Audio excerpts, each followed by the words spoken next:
बोल पाकिस्तान में अब हम खबर शामिल करते हैं बलूचिस्तान के शहर सिब्बी से, जहां पर गवर्नमेंट स्कूलों में तालीम की तरवीज का एक अहसन काम हुआ है। जदीद तालीम के लिए कंप्यूटर लैब कायम की गई हैं। बच्चों में स्कूल बैग्स और ज्योमेट्री किट्स भी फ्री तकसीम की गई हैं। सिब्बी से हमें रिपोर्ट करेंगे मियां यूसुफ। एस्पायर प्रोजेक्ट के तहत सिब्बी के मुख्तलिफ सरकारी स्कूलों में कंप्यूटर्स लैब का क़याम अमल में लाया गया।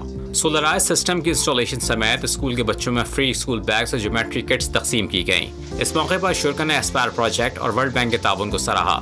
कहा, ऐसी कोशिशों से ही तालीमी मेयार बेहतर बनाया जा सकता है। डेफिनेटली वर्ल्ड बैंक है या दूसरे जो भी ऑर्गेनाइजेशंस हैं, उनकी तो एक एफर्ट रही हैं और हम उनको अप्रिशिएट करते हैं। और जिस तरह माजिद साहब इस स्कूल को लेके चल रहे हैं, हम होपफुल हैं कि वो एक बहुत अच्छा रिजल्ट इंशाल्लाह देंगे हमें। यहाँ के बच्चे इंतहाई गरीब है सर, तो मेरी कोशिश ये रही है कि जो बच्चों के बेसिकली नीड्स है हम उन पे काम करें, उनको फोकस करें, ताकि ये बच्चे किसी प्राइवेट स्कूल के मुकाबले में कल जा सकें। एस्पायर की जानिब से मुस्तकबिल में मज़ीद स्कूल्स में सहूलियात फराहम करने का ऐलान किया गया है, ताकि प्राइवेट स्कूल्स की तरह सरकारी स्कूल्स में भी मेयार तालीम बुलंद किया जाए। मियां यूसुफ, बोल पाकिस्तान।